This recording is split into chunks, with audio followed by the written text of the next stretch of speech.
ಎಲ್ರಿಗೂ ನಮಸ್ತೆ. ಇವತ್ತು ನಾನು ಹೊಸದಾಗಿ ನೋಟಿಫಿಕೇಶನ್ ಬಂದಿರೋ LIC ಡಿಪಾರ್ಟ್ಮೆಂಟ್ನ assistant administrative officer recruitment 2025 LIC AAO ಅಂದರೆ ಅಸಿಸ್ಟೆಂಟ್ ಅಡ್ಮಿನಿಸ್ಟ್ರೇಟಿವ್ ಆಫೀಸರ್. ಇದಕ್ಕೆ ಸಂಬಂಧಪಟ್ಟಂಗೆ ನಿನ್ನೆ ತಾನೇ ಒಂದು LIC ಡಿಪಾರ್ಟ್ಮೆಂಟ್ ಇಂದ ರಿಕ್ರೂಟ್ಮೆಂಟ್ ನೋಟಿಫಿಕೇಶನ್ ಬಂದಿದೆ. ಈ ನೋಟಿಫಿಕೇಶನ್ ಅಲ್ಲಿ ಅವರ ಸ್ಯಾಲ್ರಿ ಏನು, ಸೆಲೆಕ್ಷನ್ ಪ್ರೊಸೀಜರ್ ಏನು, ಎಕ್ಸಾಮ್ ಪ್ಯಾಟರ್ನ್ ಏನು, ನೆಗೆಟಿವ್ ಮಾರ್ಕ್ಸ್ ಇರುತ್ತಾ ಇಲ್ವೋ ಅದನ್ನೆಲ್ಲ ಡೀಟೈಲ್ಡ್ ಆಗಿ ನೋಟಿಫಿಕೇಶನ್ ನಾನು ತಿಳಿಸ್ತಾ ಹೋಗ್ತೀನಿ. ಅಲ್ಲಿ ಡೀಟೇಲ್ಡ್ ಆಗಿ ನೋಟಿಫಿಕೇಶನ್ ಏನೇನಿದೆ ಅನ್ನೋದನ್ನ ನೋಡ್ತಾ ಹೋಗೋಣ. AAO ಅಂದ್ರೆ ಈಗ ಆಲ್ರೆಡಿ ಹೇಳಿದಾಗೆ ನಾನು ಅಸಿಸ್ಟೆಂಟ್ ಅಡ್ಮಿನಿಸ್ಟ್ರೇಟಿವ್ ಆಫೀಸರ್ ಅಂತಂದ್ರೆ LIC ಬ್ರಾಂಚ್ಗಳೇನಿದೆಯೋ ಆ ಬ್ರಾಂಚ್ಗಳಲ್ಲಿ ಬರ್ತಕ್ಕಂಥ ಅಡ್ಮಿನಿಸ್ಟ್ರೇಟಿವ್ ಆಫೀಸರ್ ಕೆಳಗಡೆ ಒಂದು ಗ್ರೇಡ್ ಕೆಳಗಡೆ ಇರ್ತಕ್ಕಂಥ ಅವರು ಅಂದ್ರೆ ಅಸಿಸ್ಟೆಂಟ್ ಅಡ್ಮಿನಿಸ್ಟ್ರೇಟಿವ್ ಆಫೀಸರ್ ಅಂತ ಕರಿತೀವಿ. ಅಂದ್ರೆ ಸಹಾಯಕ ಆಡಳಿತ ಅಧಿಕಾರಿ. ಈ ರಿಕ್ರೂಟ್ಮೆಂಟ್ ನೋಟಿಫಿಕೇಶನ್ ಅಲ್ಲಿ ನಾವು ನೋಡೋದಾದ್ರೆ ಟೋಟಲ್ 350 ವೇಕೆನ್ಸೀಸ್ ಇದೆ ಆಲ್ ಓವರ್ ಇಂಡಿಯಾ. ಅಂತಂದ್ರೆ ಪರ್ಟಿಕ್ಯುಲರ್ ಆಗಿ ನಮ್ಮ ಇಂಡಿಯಾದಲ್ಲಿ ಎಷ್ಟು ಸ್ಟೇಟ್ಸ್ ಇದೆಯೋ ಯಾವ್ಯಾವ ಸ್ಟೇಟ್ಸ್ ಅಲ್ಲಿ ಎಷ್ಟೆಷ್ಟು ವೇಕೆನ್ಸಿ ಅನ್ನೋದನ್ನ ಅವ್ರಿಗೆ ನೋಟಿಫಿಕೇಶನ್ ಅಲ್ಲಿ ಮೆನ್ಷನ್ ಮಾಡಿಲ್ಲ. ಓವರ್ ಆಲ್ ಆಗಿ ಇಂಡಿಯಾದಲ್ಲಿ 350 ನೋಟಿಫಿಕೇಶನ್ಸ್ ಇದೆ ಅನ್ನೋದನ್ನ ಹೇಳಿದ್ದಾರೆ. ನೆಕ್ಸ್ಟ್ ಅದು ಕರ್ನಾಟಕದಲ್ಲಿ ಇರ್ಬೋದು, ಕರ್ನಾಟಕದಲ್ಲಿ ಯಾವ್ದೋ ಡಿಸ್ಟ್ರಿಕ್ಟ್ಸ್ ಅಲ್ಲಿ ಆಗಿರ್ಬೋದು, ಎಲ್ಲೆಲ್ಲಿ ಎಷ್ಟೆಷ್ಟು ವೇಕೆನ್ಸಿ ಇದೆ ಅನ್ನೋದು ಹೇಳಿಲ್ಲ. ಅದು ಸೆಲೆಕ್ಷನ್ ಆದ್ಮೇಲೆ ಇಂಟರ್ವ್ಯೂ ಎಲ್ಲ ಆದ್ಮೇಲೆ ಸೆಲೆಕ್ಷನ್ ಲಿಸ್ಟ್ ಬಿಡುವಾಗ ಅವ್ರ ಸೆಲೆಕ್ಟ್ ಆದವ್ರಿಗೆ ಯಾವ ಊರಲ್ಲಿ ಆಗಿದೆ ಅನ್ನೋದನ್ನ ಆಗ್ಲೇ ಗೊತ್ತಾಗುತ್ತೆ. ಎಲ್ಲರಿಗೂ ಕೂಡ ಯಾವ್ಯಾವ ಊರಲ್ಲಿ ಎಷ್ಟೆಷ್ಟು ವೇಕೆನ್ಸಿ ಇದೆ ಅನ್ನೋದನ್ನ ತಿಳ್ಕೊಳಕ್ ಸಾಧ್ಯ ಇಲ್ಲ. ಇದರಲ್ಲಿ ನಂಬರ್ ಆಫ್ ವೇಕೆನ್ಸಿ ಟೋಟಲ್ 350 ಅಂತ ಹೇಳಿದ್ದಾರೆ. ಈ 350 ವೇಕೆನ್ಸಿನ ಕ್ಯಾಟಗರಿ ವೈಸ್ ಸ್ಪ್ಲಿಟ್ ಮಾಡಿದ್ದಾರೆ. ಅಂತಂದ್ರೆ ಜನರಲ್ ಮೆರಿಟ್ GMUR ಎರಡು ಒಂದೇ ಕ್ಯಾಟಗರಿ. GM ಅಂದ್ರೆ ಜನರಲ್ ಮೆರಿಟ್, UR ಅಂದ್ರೆ ಅನ್ರಿಸರ್ವ್ಡ್ ಕ್ಯಾಟಗರಿ ಅಂತ ಕರಿತೀವಿ. ಇದರಲ್ಲಿ 300 ಔಟ್ ಆಫ್ 350 ವೇಕೆನ್ಸಿನಲ್ಲಿ ಜನರಲ್ ಮೆರಿಟ್ ಅವ್ರಿಗೆ 142 ವೇಕೆನ್ಸಿನ ರಿಸರ್ವ್ ಮಾಡಿದ್ದಾರೆ. EWS ಕ್ಯಾಟಗರಿಗೆ ಅಂದ್ರೆ ಎಕನಾಮಿಕಲಿ ವೀಕರ್ ಸೆಕ್ಷನ್ ಅಂತ. ಈ EWS ಸರ್ಟಿಫಿಕೇಟ್ ನ ಯಾರು ಮಾಡಿಸಿರ್ತಾರೋ ಅವ್ರಗಳಿಗೆ 38 ವೇಕೆನ್ಸಿ. OBC ಅಂದ್ರೆ ಅದರ್ ಬ್ಯಾಕ್ವರ್ಡ್ ಕ್ಲಾಸ್ ಅಂತ ನಮ್ಮ ಕರ್ನಾಟಕದಲ್ಲಿ category 1, 2A, 2B, 3A, 3B ಅಂತ ಏನ್ ಹೇಳ್ತೀವಿ, ಅದರಲ್ಲಿ ಕೆಲವೊಂದು ಕ್ಯಾಸ್ಟ್ ಅನ್ನ ಹೊರತುಪಡಿಸಿ ಇನ್ನು ಉಳಿದಿರೋ ಅಂದ್ರೆ ಸೆಂಟ್ರಲ್ ಲಿಸ್ಟ್ ಅಲ್ಲಿ ಯಾವ್ದೆಲ್ಲ ಕ್ಯಾಸ್ಟ್ ಬರುತ್ತೋ ಅಂತ ಕ್ಯಾಟಗರಿಗಳನ್ನ ನಾವು OBC ಅದರ್ ಬ್ಯಾಕ್ವರ್ಡ್ ಕ್ಲಾಸ್ ಅಂತ ಕರಿತೀವಿ. ಈ OBC ಅವರಿಗೆ ಔಟ್ ಆಫ್ 350 ನಲ್ಲಿ ಟೋಟಲ್ ಅವೈಲಬಲ್ ವೇಕೆನ್ಸಿ ಇರೋದು 91. ಅದೇ ರೀತಿ SC ಕ್ಯಾಟಗರಿ ಅವರಿಗೆ 51 ವೇಕೆನ್ಸಿ ಇದೆ. ST ಕ್ಯಾಟಗರಿ ಅವ್ರಿಗೆ 28 ವೇಕೆನ್ಸಿ ಇದೆ. ಸರ್ ಹಾಗಾದ್ರೆ ನಾವು OBC ಆಗಿದ್ರೆ ಔಟ್ ಆಫ್ 350 ವೇಕೆನ್ಸಿನಲ್ಲಿ 91 ವೇಕೆನ್ಸಿ ಮಾತ್ರ ಎಲಿಜಿಬಲ್? ಖಂಡಿತವಾಗ್ಲೂ ಇಲ್ಲ. ನೀವೇನಾದ್ರೂ ಇದರಲ್ಲಿ ಏಜ್ ಲಿಮಿಟ್ ಅಂತ ಇರುತ್ತೆ. ಈಗ ಜನರಲ್ ಮೆರಿಟ್ ಅವ್ರಿಗೆ ಏಜ್ ಲಿಮಿಟ್ ಇಷ್ಟು, OBC ಅವ್ರಿಗೆ ಏಜ್ ಲಿಮಿಟ್ ಇಷ್ಟು, SC ಅವ್ರಿಗಿಷ್ಟು, ST ಅವ್ರಿಗಿಷ್ಟು ಅಂತ ಒಂದು ನೋಟಿಫಿಕೇಶನ್ ಅಲ್ಲಿ ಮೆನ್ಷನ್ ಮಾಡಿರ್ತಾರೆ. ನೀವೇನಾದ್ರೂ ಜನರಲ್ ಮೆರಿಟ್ ಅವರಿಗೆ ಮ್ಯಾಕ್ಸಿಮಮ್ ಅಂದ್ರೆ ಅಪ್ಪರ್ ಕ್ಲಾಸ್ ಏಜ್ ಲಿಮಿಟ್ ಏನಿರುತ್ತೋ ಅದಕ್ಕಿಂತ ಒಳಗಡೆ, ಅದಕ್ಕಿಂತ ನಿಮ್ಮ ಏಜ್ ಲಿಮಿಟ್ ಏನಾದ್ರೂ ಕಡಿಮೆ ಇದ್ರೆ, ಈಗ ಫಾರ್ ಎಕ್ಸಾಂಪಲ್ ಈ ವೇಕೆನ್ಸಿನಲ್ಲಿ ಜನರಲ್ ಮೆರಿಟ್ ಅವರಿಗೆ ಮ್ಯಾಕ್ಸಿಮಮ್ ಏಜ್ ಬಂದು 30 ವರ್ಷ ಅಂತ ಹೇಳಿದ್ದಾರೆ. 30 ವರ್ಷದವರೆಗೂ ಇದ್ರೆ ಅಂದ್ರೆ ಮಿನಿಮಮ್ 21 ವರ್ಷ, ಮ್ಯಾಕ್ಸಿಮಮ್ 30 ವರ್ಷ ಅಂತ ಹೇಳಿದ್ದಾರೆ.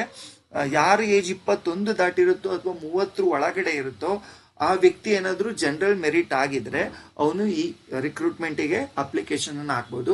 ಅದೇ ರೀತಿ EWS ಆಗಿರ್ಬೋದು, OBC ಅವರಾಗಿರ್ಬೋದು, SC ಅವರಾಗಿರ್ಬೋದು, ST ಅವರಾಗಿರ್ಬೋದು, ನಿಮ್ ಏಜ್ ಲಿಮಿಟ್ ಏನಾದ್ರೂ 30 ಅಥವಾ 30ಕ್ಕಿಂತ ಒಳಗಡೆ ಇತ್ತು ಅಂದ್ರೆ ನೀವು ಯಾವ್ದಕ್ಕೆ ಎಲಿಜಿಬಲ್ ಆಗ್ತೀರಾ ಅಂತಂದ್ರೆ, ಈಗ ಫಾರ್ ಎಕ್ಸಾಂಪಲ್ ಒಬ್ಬ ವ್ಯಕ್ತಿ ಮಿಸ್ಟರ್ A ಅನ್ನೋನು, ಅವನ ಏಜ್ 29 ವರ್ಷ ಇರುತ್ತೆ. ಅವನು ಹಾಗಾದ್ರೆ OBC ಕ್ಯಾಟಗರಿ ಆಗಿದ್ರು ಕೂಡ ಅವ್ನು ಬರೀ 91 ವೇಕೆನ್ಸಿಗೆ ಎಲಿಜಿಬಲ್ ಇರಲ್ಲ. ಯಾಕಂದ್ರೆ ಅಂದ್ರೆ ಅವ್ನ ಏಜ್ ಲಿಮಿಟ್ 30 ಒಳಗಡೆ ಇರೋದ್ರಿಂದ ಅವನು ಎಷ್ಟಕ್ಕೆ ಲಿಮಿಟ್ ಇರ್ತಾನೆ ಅಂತಂದ್ರೆ, ಅವನು ಈ ಜನರಲ್ ಮೆರಿಟ್ ಪ್ಲಸ್ OBC ಎರಡಕ್ಕೂ ಕೂಡ ಎಲಿಜಿಬಲ್ ಇರ್ತಾನೆ. ಅಂದ್ರೆ ಅವನು ಟೋಟಲ್ ಒಟ್ಟಾರೆ ಎಷ್ಟು ವೇಕೆನ್ಸಿಗೆ ಎಲಿಜಿಬಲ್ ಆಗ್ತಾನೆ ಅಂದ್ರೆ 233 ವೇಕೆನ್ಸಿಗೆ ಎಲಿಜಿಬಲ್ ಇರ್ತಾನೆ. ಎಷ್ಟು ವೇಕೆನ್ಸಿನಲ್ಲಿ? 350 ವೇಕೆನ್ಸಿನಲ್ಲಿ. ಅದೇ ನೀವೇನಾದ್ರೂ OBC ಕ್ಯಾಟಗರಿಲಿದ್ದು ನಿಮ್ಮ ಏಜ್ ಏನಾದ್ರೂ ಜನರಲ್ ಮೆರಿಟ್ ಮ್ಯಾಕ್ಸಿಮಮ್ ಏಜ್ ಏನ್ ಹೇಳಿದಾರೋ ಆ ಏಜ್ ಅನ್ನ ಕ್ರಾಸ್ ಮಾಡಿದ್ರೆ, ಆ ಏಜ್ನೇನಾದ್ರೂ ಕ್ರಾಸ್ ಮಾಡಿದ್ರೆ ನೀವೆಷ್ಟು ಸೀಟ್ಸಿಗೆ ಮಾತ್ರ ಎಲಿಜಿಬಲ್ ಅಂತಂದ್ರೆ ನೀವು ಬರೀ 91 ವೇಕೆನ್ಸಿಗೆ ಮಾತ್ರ ಈ ವೇಕೆನ್ಸಿನಲ್ಲಿ ಎಲಿಜಿಬಲ್ ಇರ್ತೀರಾ. ಇದು ಏಜ್ ವೈಸ್ ಯಾವ್ಯಾವ ಕ್ಯಾಟಗರಿ ಅವರಿಗೆ ಎಷ್ಟೆಷ್ಟು ವೇಕೆನ್ಸಿ ಇದೆ ಅನ್ನೋದನ್ನ ತಿಳಿಸ್ತಾ ಹೋಗುತ್ತೆ. ನೆಕ್ಸ್ಟ್ ನೋಡೋದಾದ್ರೆ ಈಗ ತಾನೇ ಹೇಳಿದ್ದೆ ಎಜುಕೇಶನ್ ಕ್ವಾಲಿಫಿಕೇಶನ್ ಮತ್ತೆ ಏಜ್ ಲಿಮಿಟ್ ಬಗ್ಗೆ. ಈಗ ಇದ್ರ ಬಗ್ಗೆ ನಾನು ತಿಳಿಸ್ತಾ ಹೋಗ್ತೀನಿ. ನೆಕ್ಸ್ಟ್ LIC AAOಗೆ ಕ್ವಾಲಿಫಿಕೇಶನ್ ಏನಿರಬೇಕು, ಮಿನಿಮಮ್ ಏಜ್ ಲಿಮಿಟ್ ಏನು, ಮ್ಯಾಕ್ಸಿಮಮ್ ಏಜ್ ಲಿಮಿಟ್ ಏನು ಅನ್ನೋದನ್ನ ನೋಡೋದಾದ್ರೆ, ಮಿನಿಮಮ್ ಕ್ವಾಲಿಫಿಕೇಶನ್ ಬಂದು ಎನಿ ಡಿಗ್ರಿ, ನೀವು ಯಾವುದೇ ಡಿಗ್ರಿ ಮಾಡಿರಿ, ಆರ್ಟ್ಸ್ ಇಂದನಾದ್ರೂ ಬಂದಿದ್ರಿ, ಕಾಮರ್ಸ್ ಇಂದನಾದ್ರು ಇರಿ, ಸೈನ್ಸ್ ಇಂದನಾದ್ರು ಇರಿ, ನೀವು ಮಿನಿಮಮ್ ಏನು ಪಾಸ್ ಮಾಡಿರ್ಬೇಕು, ಡಿಗ್ರಿನ ಪಾಸ್ ಮಾಡಿರ್ಲೇಬೇಕು. ನಿಮ್ ಪಾಸ್ ಯಾವಾಗ ಆಗಿರ್ಬೇಕು ಅನ್ನೋದನ್ನ ಇಲ್ಲಿ ಮೆನ್ಷನ್ ಮಾಡಿದ್ದೀನಿ. ನೀವು 1 ಆಗಸ್ಟ್ 2025 ಗಿಂತ ಮುಂಚೆ ನಿಮ್ಮ ಡಿಗ್ರಿ ಕಂಪ್ಲೀಟ್ ಆಗಿರಬೇಕು. ಹಾಗಾದ್ರೆ ಫೈನಲ್ ಇಯರ್ ಅಲ್ಲಿ ಓದ್ತಿರೋ ಸ್ಟೂಡೆಂಟ್ಸ್ ಈ ಜಾಬಿಗೆ ಅಪ್ಲೈ ಮಾಡಕ್ಕೆ ಸಾಧ್ಯ ಇಲ್ಲ. ಯಾರ್ದೆಲ್ಲ ಪಾಸ್ ಆಗಿದೆಯೋ ಆಗಸ್ಟ್ 1ನೇ ತಾರೀಕು ಒಳಗಡೆ ಅಂತ ಸ್ಟೂಡೆಂಟ್ಸ್ ಮಾತ್ರ ಈ ನೋಟಿಫಿಕೇಶನ್ ಪ್ರಕಾರ LIC AAOಗೆ ಅಪ್ಲಿಕೇಶನ್ ಹಾಕ್ಲಿಕ್ಕೆ ಸಾಧ್ಯ ಆಗುತ್ತೆ. ಇನ್ನು ಏಜ್ ಲಿಮಿಟ್ ನೋಡೋದಾದ್ರೆ, ನೀವು ಯಾವುದೇ ಕ್ಯಾಟಗರಿ ಆಗಿದ್ರು ಈಗ ಹೇಗೆ ಮಿನಿಮಮ್ ಡಿಗ್ರಿ ಪಾಸ್ ಆಗಿರ್ಬೇಕು ಅಂತಿದ್ಯೋ ಅದೇ ರೀತಿ ಮಿನಿಮಮ್ ನಿಮ್ಮ ಏಜ್ ಎಷ್ಟಾಗಿರ್ಬೇಕು, ಮಿನಿಮಮ್ 21 ಇಯರ್ಸ್ ಆಗಿರ್ಲೇಬೇಕು. 21 ವರ್ಷ ಆಗಿದ್ರೆ ನೀವು ಈ ಜಾಬಿಗೆ ಅಪ್ಲೈ ಮಾಡಲಿಕ್ಕೆ ಎಲಿಜಿಬಲ್ ಇರ್ತೀರಾ. ಅದೇ ರೀತಿ ಮ್ಯಾಕ್ಸಿಮಮ್ ಎಲ್ಲಿವರೆಗೂ ನಾವು ಅಪ್ಲೈ ಮಾಡ್ಬೋದು ಅಂದ್ರೆ, ಬ್ಯಾಂಕಿಂಗ್ ಎಕ್ಸಾಮ್ಸ್ ಅಲ್ಲೆಲ್ಲ ನೋಡೋದಾದ್ರೆ ಜನರಲ್ ಮೆರಿಟಿಗೆ 28 ವರ್ಷದವರೆಗೂ ನೀವೇನ್ ಮಾಡ್ಬೋದು, ಅಪ್ಲಿಕೇಶನ್ಸ್ ಅನ್ನ ಹಾಕ್ಬೋದು. ಬಟ್ ಈ LIC AAO 2025 ನೋಟಿಫಿಕೇಶನ್ ಪ್ರಕಾರ general merit, EWS and UR general merit ಎರಡು ಒಂದೇ ಅಂತ ಹೇಳಿದ್ದೆ. ಜನರಲ್ ಮೆರಿಟ್ ಆಗಿರ್ಲಿ, EWS ಆಗಿರ್ಲಿ, ಮ್ಯಾಕ್ಸಿಮಮ್ ಎಲ್ಲಿವರೆಗೂ ನೀವು ಅಪ್ಲೈ ಮಾಡ್ಬೋದು ಅಂದ್ರೆ 30 ವರ್ಷದವರೆಗೂ. ನಿಮ್ಮ ಏಜ್ ಏನಾದರೂ 30 ವರ್ಷ ಇತ್ತು ಅಥವಾ ಅದಕ್ಕಿಂತ ಒಳಗಡೆ ಇತ್ತು ಅಂತಂದ್ರೆ ನೀವು ಅಪ್ಲಿಕೇಶನ್ಸ್ನ ಹಾಕ್ಬೋದು. ಅದೇ ರೀತಿ ಇಲ್ಲಿ ನಾನು ಬ್ರಾಕೆಟ್ ಅಲ್ಲಿ ಮೆನ್ಷನ್ ಮಾಡಿದಿರಿ, ನಾಟ್ ಬಾರ್ನ್ ಬಿಫೋರ್ 2 ಆಗಸ್ಟ್ 1995 ಅಂದ್ರೆ ನೀವು 2 ಆಗಸ್ಟ್ 1995 ಒಳಗಡೆ ಏನಾದರೂ ಹುಟ್ಟಿದ್ರೆ ನೀವು ಜನರಲ್ ಮೆರಿಟ್ ಕ್ಯಾಟಗರಿಗೆ ಬಂದ್ರೆ ನೀವೇನ್ ಮಾಡ್ಲಿಕ್ಕಾಗಲ್ಲ, ಇದಕ್ಕೆ ಅಪ್ಲಿಕೇಶನ್ಸ್ ಹಾಕ್ಲಿಕ್ಕೆ ಆಗೋದಿಲ್ಲ. ಇದನ್ನೇ ಇಲ್ಲಿ ಹೇಳೋದು. ನೀವು ಜನರಲ್ ಮೆರಿಟ್ ಕ್ಯಾಟಗರಿಗೆ ಬಂದು ನೀವೇನಾದ್ರೂ ಆಗಸ್ಟ್ 2ನೇ ತಾರೀಕು 1995 ಇಸ್ವಿ ಒಳಗಡೆ ಹುಟ್ಟಿದ್ರೆ ನೀವು ಈ ಅಪ್ಲಿಕೇಶನ್ ಹಾಕ್ಲಿಕ್ಕೆ ಬರೋದಿಲ್ಲ. ನೆಕ್ಸ್ಟ್ OBCಗಾದ್ರೆ 33 ವರ್ಷ. ಎಲ್ಲಾ ಸೆಂಟ್ರಲ್ ಗೌರ್ಮೆಂಟ್ ಪ್ರಕಾರ ಜನರಲ್ ಮೆರಿಟ್ಗಿಂತ OBCಗೆ 3 ವರ್ಷ ಜಾಸ್ತಿ ಇರುತ್ತೆ, SC/STಗೆ ಜನರಲ್ ಮೆರಿಟ್ಗಿಂತ 5 ವರ್ಷ ಜಾಸ್ತಿ ಇರುತ್ತೆ. ಅದನ್ನೇ ಇವರು ಕೂಡ ಮೆನ್ಷನ್ ಮಾಡಿದ್ದಾರೆ. OBC ಏಜ್ ಲಿಮಿಟ್ ಆದ್ರೆ 33 ವರ್ಷ. ನೀವೇನಾದ್ರು OBC ಕ್ಯಾಟಗರಿಗೆ ಬರೋದಾದ್ರೆ ನಿಮ್ಮ ಏಜು 33 ಒಳಗಡೆ ಇರಬೇಕು. ಇಲ್ಲೂ ಕೂಡ ಅದೇ ಕಂಡೀಷನ್. ನೀವೇನಾದ್ರು OBC ಕ್ಯಾಟಗರಿಗೆ ಬರೋದಾದ್ರೆ ನೀವು ಯಾವ ಇಯರ್ಗಿಂತ ಮುಂಚೆ ಹುಟ್ಟಿರೋಗಿಲ್ಲ, ಆಗಸ್ಟ್ 2, 1992 ಒಳಗಡೆ ನೀವೇನಾದ್ರೂ ಹುಟ್ಟಿದರೆ ನೀವು ಇದಕ್ಕೆ ಅಪ್ಲಿಕೇಶನ್ ಹಾಕ್ಲಿಕ್ಕೆ ಆಗಲ್ಲ. ಆಗಸ್ಟ್ 2, 1992 ನಂತರ ಹುಟ್ಟಿದ್ರೆ ನೀವು ಈ ರಿಕ್ರೂಟ್ಮೆಂಟ್ಗೆ ಅಪ್ಲಿಕೇಶನ್ ಹಾಕ್ಲಿಕ್ಕೆ ಸಾಧ್ಯ ಆಗುತ್ತೆ. ಅದೇ ರೀತಿ SC/ST ಬಂದಾಗ ಅವರಿಗೆ ಮ್ಯಾಕ್ಸಿಮಮ್ ಏಜ್ ಲಿಮಿಟ್ ಬಂದು 35. ಇವರು ಕೂಡ 90 ಒಳಗಡೆ ಹುಟ್ಟಿದ್ರೆ ಅಪ್ಲಿಕೇಶನ್ ಹಾಕ್ಲಿಕ್ಕೆ ಸಾಧ್ಯ ಇಲ್ಲ. ಇದು minimum qualification and age limit. Upper age limit ಏನು, ಲೋಯರ್ ಏಜ್ ಲಿಮಿಟ್ ಅಂದ್ರೆ ಮಿನಿಮಮ್ ಮ್ಯಾಕ್ಸಿಮಮ್ ಏಜ್ ಲಿಮಿಟ್ ಅನ್ನ ನೋಡಿದೀವಿ. ನೆಕ್ಸ್ಟ್ ನೋಡೋದಾದ್ರೆ ಇಂಪಾರ್ಟೆಂಟ್ ಡೇಟ್ಸ್ ಅಂತಂದ್ರೆ ನಮಗೆ ಎಕ್ಸಾಮ್ ಅಪ್ಲಿಕೇಶನ್ ಹಾಕ್ಲಿಕ್ಕೆ ಇಂಪಾರ್ಟೆಂಟ್ ಡೇಟ್ ಯಾವುದು, ಪ್ರಿಲಿಮ್ಸ್ ಮತ್ತೆ ಮೇನ್ಸ್ ಎಕ್ಸಾಮ್ ಯಾವಾಗ ಬರುತ್ತೆ ಅನ್ನೋದನ್ನ ಈ ಸ್ಲೈಡ್ ಅಲ್ಲಿ ನಾವು ನೋಡ್ತಾ ಹೋಗ್ತಿದೀವಿ. ಈಗ ನೀವು ಅಪ್ಲಿಕೇಶನ್ ಹಾಕೋದಾದ್ರೆ ಅಪ್ಲಿಕೇಶನ್ ಯಾವಾಗ್ಲಿಂದ ಶುರು ಆಗುತ್ತೆ ಅಂತಂದ್ರೆ it starts from 16th August 2025 ಅಂತ ಅಂದ್ರೆ ನಿಮ್ಮ ಅಪ್ಲಿಕೇಶನ್ ಆಲ್ರೆಡಿ ಶುರು ಆಗಿದೆ. ನಿನ್ನೆಯಿಂದನೇ ಅಪ್ಲಿಕೇಶನ್ ಏನಾಗಿದೆ, ಶುರು ಆಗಿದೆ. ಹಾಗಾದ್ರೆ ಅಪ್ಲಿಕೇಶನ್ ಯಾವಾಗ ಎಂಡ್ ಆಗುತ್ತೆ ಅಂದ್ರೆ ಅಪ್ಲಿಕೇಶನ್ ಕ್ಲೋಸಿಂಗ್ ಡೇಟ್ ಬಂದು 8th ಸೆಪ್ಟೆಂಬರ್ 2025. ಇಷ್ಟು ಒಳಗಡೆ ನೀವೇನ್ ಮಾಡ್ಬೋದು, ಈ ನೋಟಿಫಿಕೇಶನ್ಗೆ ನೀವು ಅಪ್ಲಿಕೇಶನ್ಸ್ ಅನ್ನ ಹಾಕ್ಬೋದು. ಹಾಗಾದ್ರೆ ಎಕ್ಸಾಮ್ ಡೇಟ್ಸ್ ನೋಡೋದಾದ್ರೆ ಆಸ್ ಪರ್ ನೋಟಿಫಿಕೇಶನ್ ಅವ್ರು ಕೊಟ್ಟಿರೋ ಡೇಟ್, ಈ ಎರಡೂ ಡೇಟು ಕೂಡ ಟೆಂಟೇಟಿವ್ ಅಂತಂದ್ರೆ ಆ ಡೇಟಿಗೆ ನಡಿಬಹುದು ಅಂತ ಹೇಳಿದ್ದಾರೆ. ಆಲ್ಮೋಸ್ಟ್ ಅದೇ ಡೇಟಿಗೆ ನಡೆಯುತ್ತೆ. ಎಕ್ಸಾಮ್ ಡೇಟ್ಸ್ ನೋಡೋದಾದ್ರೆ ಪ್ರಿಲಿಮ್ಸ್ ಎಕ್ಸಾಮ್ ಅಕ್ಟೋಬರ್ 3ನೇ ತಾರೀಕಿಗೆ ನಡೆಯುತ್ತೆ, ಮೇನ್ಸ್ ಎಕ್ಸಾಮ್ ನವೆಂಬರ್ 8ನೇ ತಾರೀಕಿಗೆ ನಡೆಯುತ್ತೆ. ಅಂತಂದ್ರೆ ನಿಮ್ ಪ್ರಿಲಿಮ್ಸ್ ಆಗಿ 1 ತಿಂಗಳು ಒಳಗಡೆನೆ ಮೈನ್ಸ್ ಎಕ್ಸಾಮ್ ಇರುತ್ತೆ. ನಿಮ್ ಪ್ರಿಲಿಮ್ಸ್ ಆಗಿ 1 ತಿಂಗಳು ಒಳಗಡೆನೆ ಮೈನ್ಸ್ ಎಕ್ಸಾಮ್ ಬರುತ್ತೆ. ಅಂದ್ರೆ ನಿಮ್ ಪ್ರಿಲಿಮ್ಸ್ ಬರ್ದು 10 ದಿನಕ್ಕೆ 15 ದಿನದ ಒಳಗಡೆ ಎಲ್ಲ ಏನ್ ಬಂದ್ಬಿಡುತ್ತೆ, ನಿಮ್ಮ ಪ್ರಿಲಿಮ್ಸ್ ನ ರಿಸಲ್ಟ್ ಅನೌನ್ಸ್ ಆಗ್ಬಿಡುತ್ತೆ. ಹಾಗಾಗಿ ಯಾರೆಲ್ಲ ಇದಕ್ಕೆ ಅಪ್ಲಿಕೇಶನ್ ಹಾಕ್ಬೇಕು ಅಂತ ಅನ್ಕೊಂಡಿದ್ದೀರೋ ಕಾಲಾವಕಾಶ ಇನ್ನ ನಿಮ್ಗಿರೋದು ಬರೀ 1.5 ತಿಂಗಳು ಮಾತ್ರ. ಚೆನ್ನಾಗಿ ಓದಿ, ಚೆನ್ನಾಗಿ ಪ್ರಾಕ್ಟೀಸ್ ಮಾಡಿ ಅಪ್ಲಿಕೇಶನ್ಸ್ ಹಾಕಿ. ಯಾಕಂತಂದ್ರೆ ಇದರಲ್ಲಿ ತುಂಬಾ ಒಳ್ಳೆ ಸ್ಯಾಲ್ರಿ ಪ್ಯಾಕೇಜ್ ಇದೆ. ಸ್ಯಾಲ್ರಿ ಪ್ಯಾಕೇಜ್ ಎಷ್ಟು ಅನ್ನೋದನ್ನ ನಾನು ಮುಂದಕ್ಕೆ ಈ ವಿಡಿಯೋದಲ್ಲಿ ಕಂಟಿನ್ಯೂ ಮಾಡ್ತಾ ಹೋಗ್ತೀನಿ, ತಿಳಿಸ್ತಾ ಹೋಗ್ತೀನಿ. Salary and exam pattern, exam ಅಲ್ಲಿ ಏನೇನು ಸಿಲೆಬಸ್ ಇರುತ್ತೆ ಎಲ್ಲದನ್ನು ಈಗ ಮುಂದಿನ ಸ್ಲೈಡ್ ಅಲ್ಲಿ ನಾನು ತಿಳಿಸ್ತಾ ಹೋಗ್ತೀನಿ. ಇನ್ನು LIC AAO ನ ಸ್ಯಾಲರಿ ನೋಡೋದಾದ್ರೆ 1,26,000 ಗಿಂತ ಜಾಸ್ತಿ ಇದೆ. ಅಂತಂದ್ರೆ 1,26,000ಕ್ಕಿಂತ ಜಾಸ್ತಿ ಸ್ಯಾಲರಿ ಸಿಗುತ್ತೆ. ಸರ್ ಇಷ್ಟೊಂದು ಸ್ಯಾಲರಿ ಸಿಗುತ್ತಾ? ಖಂಡಿತವಾಗ್ಲೂ ಸಿಗುತ್ತೆ. ಈ ಅಫಿಷಿಯಲ್ ನೋಟಿಫಿಕೇಶನ್ ಪ್ರಕಾರ ಬೇಸಿಕ್ ಸ್ಯಾಲರಿನೇ 88,000 ಇದೆ. ಬೇಸಿಕ್ ಸ್ಯಾಲರಿ ಜೊತೆಗೆ T A HRA, city compensatory alliance, other benefits ಅದು ಇದು ಎಲ್ಲ ಸೇರಿಕೊಂಡು ನಿಮಗೆ ಅಪ್ರಾಕ್ಸಿಮೇಟ್ 1,26,000 ಸ್ಯಾಲ್ರಿ ಸಿಗ್ತಾ ಹೋಗುತ್ತೆ. ಇದ್ರ ಜೊತೆಗೆ ನಿಮಗೆ ಇನ್ಸೆಂಟಿವ್ಸ್ ಕೂಡ ಸಿಕ್ಕುತ್ತೆ. ನಾನು ಹೇಳ್ತಿರೋದು ಸ್ಯಾಲರಿನೇ 1,20,000, ಇನ್ಸೆಂಟಿವ್ ಸೇರ್ಕೊಂಡ್ರೆ ಅದಿನ್ನೂ ಕೂಡ ಜಾಸ್ತಿ ಆಗುತ್ತೆ. ಇದು ಒಳ್ಳೆ ಸ್ಯಾಲ್ರಿ ಪ್ಯಾಕೇಜ್ ಆಗಿರೋದ್ರಿಂದ ಈ ಅವಕಾಶನ ಯಾರೆಲ್ಲ ಡಿಗ್ರಿ ಕಂಪ್ಲೀಟ್ ಮಾಡ್ಕೊಂಡಿದ್ದೀರೋ, ಯಾರ್ದೆಲ್ಲ ನಾನು ಹೇಳಿರೋ ಮ್ಯಾಕ್ಸಿಮಮ್ ಏಜ್ ಲಿಮಿಟ್ ಒಳಗಡೆ ನಿಮ್ಮ ಏಜ್ ಇದೆಯೋ, ಈ ಅವಕಾಶನ ಸದುಪಯೋಗ ಪಡಿಸ್ಕೊಳ್ಳಿ. ಸೆಲೆಕ್ಷನ್ ಕ್ರೈಟೀರಿಯಾ ಅಂತ ಬರೋದಾದ್ರೆ, ಅಂತಂದ್ರೆ ಈ ಜಾಬಿಗೆ ಯಾವ ಬೇಸ್ ಮೇಲೆ ಸೆಲೆಕ್ಟ್ ಮಾಡ್ತಾರೆ ಅನ್ನೋದಾದ್ರೆ, ಇಲ್ಲಿ 3 ಸ್ಟೇಜಸ್ ಇರುತ್ತೆ. ಒಂದು ಪ್ರಿಲಿಮ್ಸ್, ಇನ್ನೊಂದು ಮೈನ್ಸ್, ಥರ್ಡ್ ಬಂದು ಇಂಟರ್ವ್ಯೂ. ಪ್ರಿಲಿಮ್ಸ್ ಬಂದು 100 ಮಾರ್ಕ್ಸ್ ಇರುತ್ತೆ, ಮೈನ್ಸ್ ಬಂದು 325 ಮಾರ್ಕ್ಸ್ ಇರುತ್ತೆ, ಇಂಟರ್ವ್ಯೂ ಬಂದು 60 ಮಾರ್ಕ್ಸ್ ಇರುತ್ತೆ. ಇದಿಷ್ಟು 3 stages for selection to AO. Next exam fees ಬಗ್ಗೆ ನೋಡೋದಾದ್ರೆ, ನೀವು ಈ ಜಾಬಿಗೆ ಅಪ್ಲಿಕೇಶನ್ ಹಾಕೋದಾದ್ರೆ ನೀವು SC/ST ಕ್ಯಾಟಗರಿ ಆದ್ರೆ 85 ರೂಪಾಯಿ ಫೀಸ್ ಇರುತ್ತೆ. ಅದ್ರ ಜೊತೆಗೆ GST ಕೂಡ ಆಡ್ ಮಾಡ್ಕೋಬೇಕು. ಅದೇ ರೀತಿ SC/ST ಕ್ಯಾಟಗರಿ ಬಿಟ್ಟು ಇನ್ನು ಉಳಿದಿರೋ ಎಲ್ಲಾ ಕ್ಯಾಟಗರಿಗೂ ಕೂಡ ಎಕ್ಸಾಮ್ ಫೀಸ್ ಬಂದು 700 ರೂಪಾಯಿ. ನೆಕ್ಸ್ಟ್ ಎಕ್ಸಾಮ್ ಪ್ಯಾಟರ್ನ್, ನಾನು ಆಗ್ಲೇ ಹೇಳಿದೆ ಸ್ಟೇಜಸ್ 3 ಸ್ಟೇಜಸ್ ಇದ್ರೆ, ಪ್ರಿಲಿಮ್ಸ್, ಮೈನ್ಸ್ ಅಂಡ್ ಇಂಟರ್ವ್ಯೂ. ಅದರಲ್ಲಿ ಮೊದಲನೇ ಸ್ಟೇಜ್ ಬಂದು ಪ್ರಿಲಿಮ್ಸ್. ಪ್ರಿಲಿಮ್ಸ್ ಎಕ್ಸಾಮ್ ಬಂದು ನಿಮಗೆ ಯಾವ ಬೇಸ್ ಮೇಲೆ ಇರುತ್ತೆ ಅನ್ನೋದಾದ್ರೆ, prelims exam multiple choice base ಇರುತ್ತೆ. ಯಾವ ಬೇಸ್ ಮೇಲೆ ಇರುತ್ತೆ? ಮಲ್ಟಿಪಲ್ ಚಾಯ್ಸ್ ಬೇಸ್ ಮೇಲೆ ಇರುತ್ತೆ. ಇದರಲ್ಲಿ 3 ಕ್ಯಾಟಗರಿ ಇರುತ್ತೆ. ಒಂದು ರೀಸನಿಂಗ್, ಇನ್ನೊಂದು ಕ್ವಾಂಟಿಟೇಟಿವ್ ಆಪ್ಟಿಟ್ಯೂಡ್, ಇನ್ನೊಂದು ಇಂಗ್ಲಿಷ್ ಲ್ಯಾಂಗ್ವೇಜ್. ರೀಸನಿಂಗ್ ಬಂದು 35 ಕ್ವಶನ್ಸ್ ಇರುತ್ತೆ. ಒಂದೊಂದು ಕ್ವಶನ್ಸ್ಗೂ 1 ಮಾರ್ಕ್ಸ್ ಅನ್ನಂಗೆ 35. ಇಲ್ಲೆಲ್ಲದಕ್ಕೂ ಕೂಡ 1 ಮಾರ್ಕ್ಸ್ ಇರುತ್ತೆ. ರೀಸನಿಂಗ್ ಅಲ್ಲಿ 35 marks, quantitative aptitude 35 marks, English 30 marks. Total ಎಲ್ಲದನ್ನು ಸೇರಿಸಿ 100 ಮಾರ್ಕ್ಸಿಗೆ ನೀವು ಎಕ್ಸಾಮ್ನ ಬರೀತೀರಾ. ಅಂಡ್ ಇಲ್ಲೊಂದು ನೋಟ್ ಅಂತ ಹಾಕಿದ್ದೀನಿ, ನೀವು ಅಬ್ಸರ್ವ್ ಮಾಡ್ಬೋದು.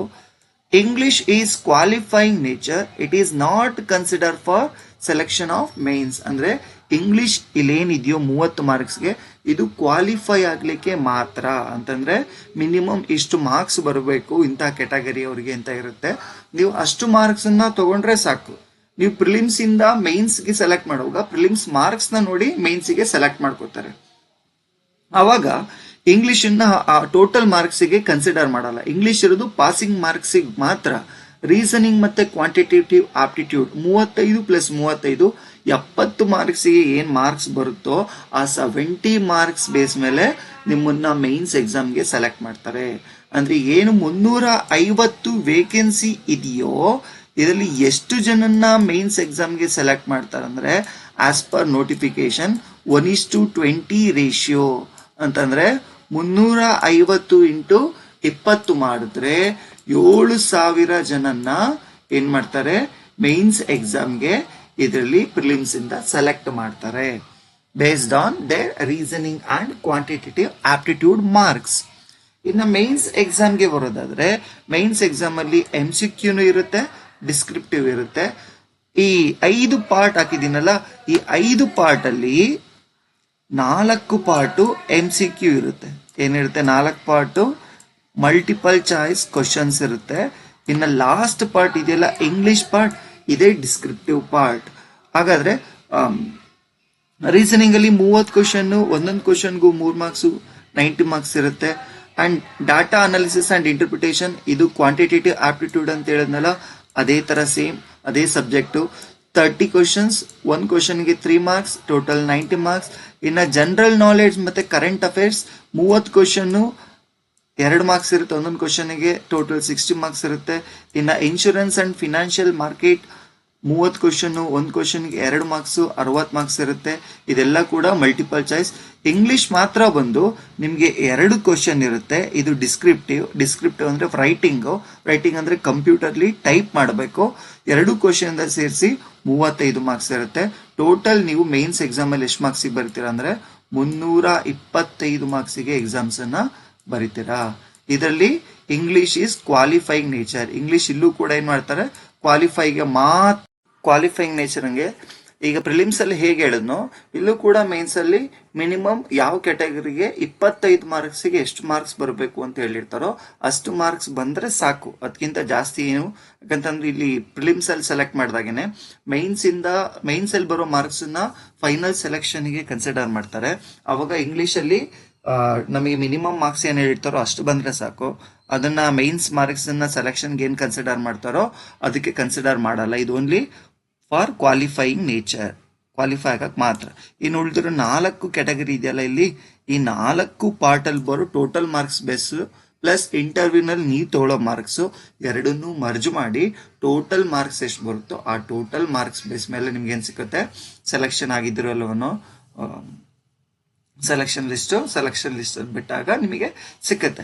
ಅಂಡ್ ಒಂದು ಖುಷಿ ವಿಚಾರ ಏನು ಅಂತಂದ್ರೆ, ಸ್ಟೇಟ್ ಗೌರ್ನಮೆಂಟ್ ಆಗಿರ್ಬೋದು, ಸೆಂಟ್ರಲ್ ಗೌರ್ನಮೆಂಟ್ ಆಗಿರ್ಬೋದು, ಯಾವುದೇ ಎಕ್ಸಾಮ್ ನಡೆಸ್ತಾರೋ ಯಾವ ಎಕ್ಸಾಮ್ಸ್ ಅಲ್ಲೂ ಕೂಡ ನಾವು ನೆಗೆಟಿವ್ ಮಾರ್ಕ್ಸ್ ಇಲ್ಲ ಅನ್ನೋದೇ ಇಲ್ಲ.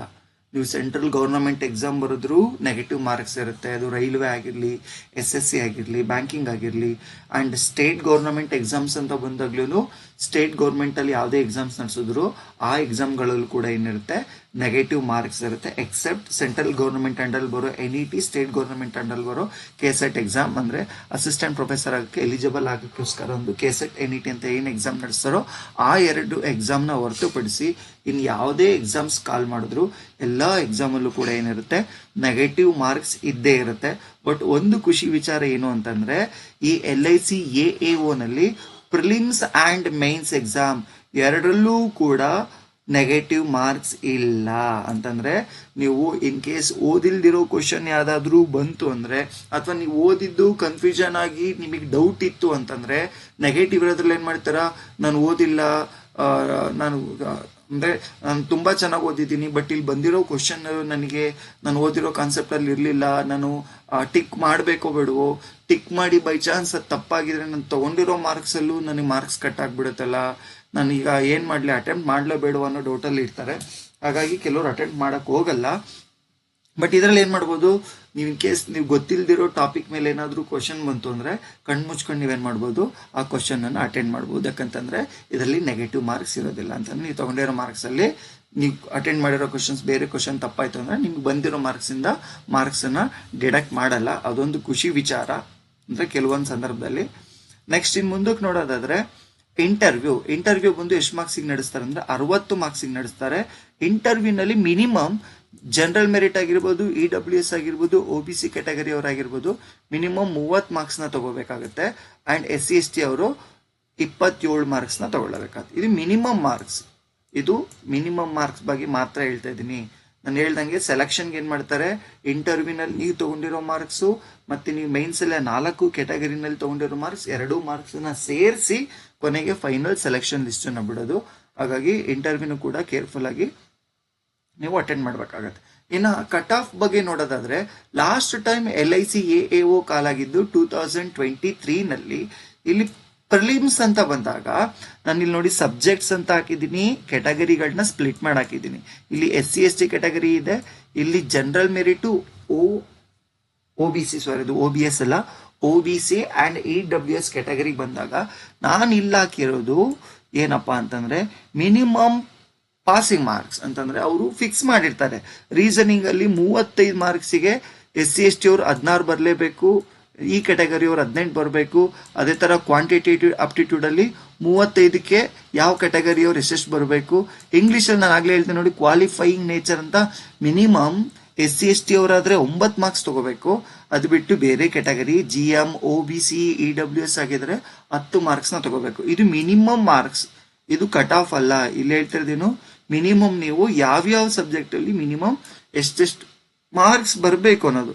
ಕಟ್ ಆಫ್ ಇಲ್ಲ ಹಾಕಿದೀನಿ ನೋಡಿ. ಜನರಲ್ ಮೆರಿಟ್ ಅವ್ರಿಗೆ 75 ಮಾರ್ಕ್ಸಿಗೆ, ಸರ್ 100 ಮಾರ್ಕ್ಸಿಗೆ ಬರೀ 75 ಮಾರ್ಕ್ಸಿಗೆ ನಿಂತಿದ್ಯಾ? ಖಂಡಿತವಾಗ್ಲೂ ಅಲ್ಲ, 100 ಮಾರ್ಕ್ಸಿಗಲ್ಲ. ನಾನು ಆಗ್ಲೇ ಏನ್ ಹೇಳಿದ್ದೆ, ಇಂಗ್ಲಿಷ್ನ ಬಿಟ್ಟು ರೀಸನಿಂಗ್ ಮತ್ತೆ ಆಪ್ಟಿಟ್ಯೂಡ್ ಈ 2 ಸಬ್ಜೆಕ್ಟ್ ನ ಮಾತ್ರ ಕಟ್ ಆಫಿಗೆ ಕನ್ಸಿಡರ್ ಮಾಡ್ತಾರೆ ಅಂತ ಹೇಳಿದ್ದೆ. 2 ಸಬ್ಜೆಕ್ಟ್ ಎಷ್ಟು ಮಾರ್ಕ್ಸಿಗೆ ಇರುತ್ತೆ, ಟೋಟಲ್ 70 ಮಾರ್ಕ್ಸಿಗೆ. ನನಗೆ ಕೊಟ್ಟಿರೋ ಕಟ್ ಆಫ್ ಕೂಡ 70 ಮಾರ್ಕ್ಸ್ಗೆ ಇರೋದು. 70 ಮಾರ್ಕ್ಸ್ ಅಲ್ಲಿ ಜನರಲ್ ಮೆರಿಟ್ಗೆ 55ಕ್ಕೆ ನಿಂತಿತ್ತು, EWSಗೆ 52, OBCಗೂ ಕೂಡ 52 ಮಾರ್ಕ್ಸಿಗೆ, SC ಕ್ಯಾಟಗರಿ 48, ST ಕ್ಯಾಟಗರಿ ಅವ್ರಿಗೆ 45 ಮಾರ್ಕ್ಸಿಗೆ. ಇನ್ನು ಮೈನ್ಸ್ ಕಟ್ ಆಫ್ ನೋಡೋದಾದ್ರೆ ಮೈನ್ಸಲ್ಲಿ ನಾನು ಹೇಗೆ ಪ್ರಿಲಿಮ್ಸಲ್ಲಿ ಮೆನ್ಷನ್ ಮಾಡಿದೆ ಅದೇ ಥರ ಮೈನ್ಸಲ್ಲೂ ಕೂಡ minimum qualifying marks subject wise ಇರುತ್ತೆ. ಅಂತಂದರೆ ಯಾವ್ಯಾವ ಸಬ್ಜೆಕ್ಟಲ್ಲಿ ಎಷ್ಟೆಷ್ಟು ಮಾರ್ಕ್ಸಿಗೆ ನೀವು ಕ್ವಾಲಿಫೈಯಿಂಗ್ ಮಾರ್ಕ್ಸ್ ಅನ್ನೋದನ್ನ ನೋಡಬೇಕಾಗತ್ತೆ. Reasoning, data interpretation, insurance and financial market, general knowledge and current affairs, English. ನಾನು ಇಂಗ್ಲೀಷ್ ಆಗಲೇ ಹೇಳಿದೆ, ಇಂಗ್ಲೀಷ್ ಬರೋದು ಬರೀ ಕ್ವಾಲಿಫೈಯಿಂಗ್ ನೇಚರಿಗೆ ಮಾತ್ರ. ಇದನ್ನು ಎಷ್ಟು ಮಾರ್ಕ್ಸಿಗೆ ಬರಿತೀರಾ? ಡಿಸ್ಕ್ರಿಪ್ಟಿವ್ ಪೇಪರ್ ಆಗಿರುತ್ತೆ, 25 ಮಾರ್ಕ್ಸಿಗೆ ಇದನ್ನು ಬರಿತೀರಾ. ಓಕೆನಾ? 25ರಲ್ಲಿ ನೀವು SC/ST ಕ್ಯಾಟಗರಿ ಆದರೆ ಎಷ್ಟು ಬರಬೇಕು? 9 ತಗೋಬೇಕು. GM, EWS, OBC ಆದರೆ 10 ಮಾರ್ಕ್ಸ್ ತಗೋಬೇಕು. ಬಟ್ ಇದನ್ನ ಸೆಲೆಕ್ಷನ್ ಲಿಸ್ಟಿಗೆ ಕನ್ಸಿಡರ್ ಮಾಡಲ್ಲ. ಸೆಲೆಕ್ಷನ್ ಲಿಸ್ಟಿಗೆ ಕನ್ಸಿಡರ್ ಮಾಡೋದು ಈ 4 ಸಬ್ಜೆಕ್ಟಲ್ಲಿ ತಗೊಳ್ಳೋ ಮಾರ್ಕ್ಸನ್ನು ಮಾತ್ರ. ಇದರಲ್ಲಿ ರೀಸನಿಂಗ್ 90 ಮಾರ್ಕ್ಸಿಗೆ ಬರಿತೀರಾ, ಡಾಟಾ ಇಂಟರ್ಪ್ರಿಟೇಷನ್ 90 ಮಾರ್ಕ್ಸಿಗೆ, GK 60 ಮಾರ್ಕ್ಸಿಗೆ, ಇನ್ಶೂರೆನ್ಸ್ 60 ಮಾರ್ಕ್ಸಿಗೆ. ಟೋಟಲ್ ಎಷ್ಟು ಮಾರ್ಕ್ಸಿಗೆ ಬರೀತೀರಾ? 300 ಮಾರ್ಕ್ಸಿಗೆ ನೀವು ಎಕ್ಸಾಮ್ನ ಬರೀತೀರಾ. ಎಷ್ಟು ಮಾರ್ಕ್ಸಿಗೆ ಬರೀತೀರಾ? 300 ಮಾರ್ಕ್ಸಿಗೆ ಎಕ್ಸಾಮ್ನ ಬರೀತೀರಾ. ಈ 90 ಮಾರ್ಕ್ಸು 60 ಅಂತ ಏನು ಹೇಳಿದ್ವಿ, ಅದರಲ್ಲಿ reasoning, data interpretation, insurance and GK SC/ST category ಅವ್ರಿಗೆ, GM, EWS, OBC ಅವರಿಗೆ ಯಾರ್ಯಾರಿಗೆ ಇದು 90ಕ್ಕೆ ಇವ್ರು 40 ಬರಬೇಕು, ಇವ್ರು 45 ಬರಬೇಕು. ಇದು ಕೂಡ 90ಗೆ 40, 45, ಇವೆರಡು 60ಗೆ 27, ಈ ಕ್ಯಾಟಗರಿ ಆದರೆ 30 ಬರಬೇಕು. ನೆಕ್ಸ್ಟ್ ಇಲ್ಲಿ ಕೊಟ್ಟಿರೋದು over all cut off without interview ಅಲ್ದಲ್ಲ, ಅಂದರೆ ಮೈನ್ಸಲ್ಲಿ ಕಟ್ ಆಫ್ ಎಷ್ಟಕ್ಕೆ ನಿಂತಿತ್ತು ಅಂತ.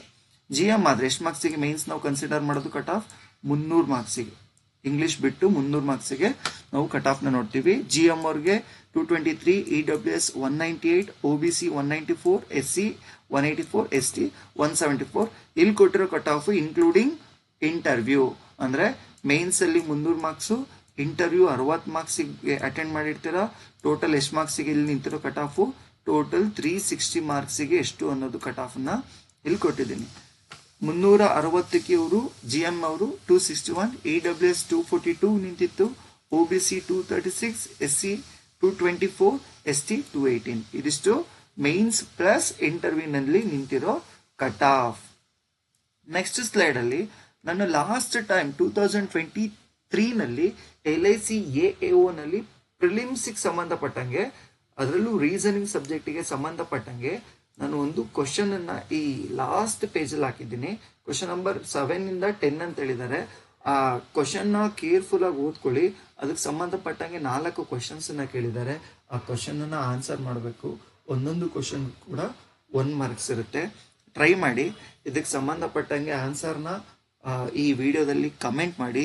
ಯಾರೆಲ್ಲ ಈ ವಿಡಿಯೋನ ನೋಡ್ತಾ ಇದ್ದೀರಾ ದಯವಿಟ್ಟು ನನ್ನ ಚಾನಲ್ಗೆ ಸಬ್ಸ್ಕ್ರೈಬ್ ಆಗಿ, ಹಾಗೂ ನಿಮ್ಮ ಡಿಗ್ರಿ ಪಾಸ್ ಆಗಿರೋ ಫ್ರೆಂಡ್ಸ್ಗಳಿಗೆ, ನಿಮ್ಮ ಕ್ಲಾಸ್ಮೇಟ್ಸ್ಗಳಿಗೆ, ನಿಮ್ಮ ಡಿಗ್ರಿ ಕಂಪ್ಲೀಟ್ ಆಗಿರೋ ಬ್ರದರ್, ಸಿಸ್ಟರ್, ಕಸಿನ್ಸ್ಗಳಿಗೆ, ರಿಲೇಟಿವ್ಸ್ಗೆ ಈ ವಿಡಿಯೋನ ಅತಿ ಹೆಚ್ಚಾಗಿ ಶೇರ್ ಮಾಡಿ. ಆ್ಯಂಡ್ ನನ್ನ ಚಾನಲ್ಗೆ ಸಬ್ಸ್ಕ್ರೈಬ್ ಮಾಡೋದನ್ನ ಮರಿಬೇಡಿ. ಆ್ಯಂಡ್ ಚಾನಲ್ನ ಬೆಲ್ ಐಕನ್ ಇರುತ್ತಲ್ಲ, ಆ ಬೆಲ್ ಐಕನ್ನ ಪ್ರೆಸ್ ಮಾಡಿದ್ರೆ ನೆಕ್ಸ್ಟ್ ನಾನು ಯಾವುದೆಲ್ಲ ಎಕ್ಸಾಮ್ಗೆ ಸಂಬಂಧಪಟ್ಟಂಗೆ ನೋಟಿಫಿಕೇಶನ್ಸ್ ಆಗಿರ್ಬೋದು, ಕ್ಲಾಸಸ್ನ ಮಾಡ್ತೀನೋ ಅದ್ರ ನೋಟಿಫಿಕೇಶನ್ ನಿಮಗೆ ಇಮಿಡಿಯೇಟ್ ಆಗಿ ಪಾಪಪ್ ಆಗುತ್ತೆ. ಹಾಗಾಗಿ ಬೆಲ್ ಐಕನ್ನ ಪ್ರೆಸ್ ಮಾಡಿ, ಅತಿ ಹೆಚ್ಚು ವಿಡಿಯೋನ ಶೇರ್ ಮಾಡಿ, ನನ್ನ ಚಾನಲ್ನ ಸಬ್ಸ್ಕ್ರೈಬ್ ಮಾಡಿ. Thank you.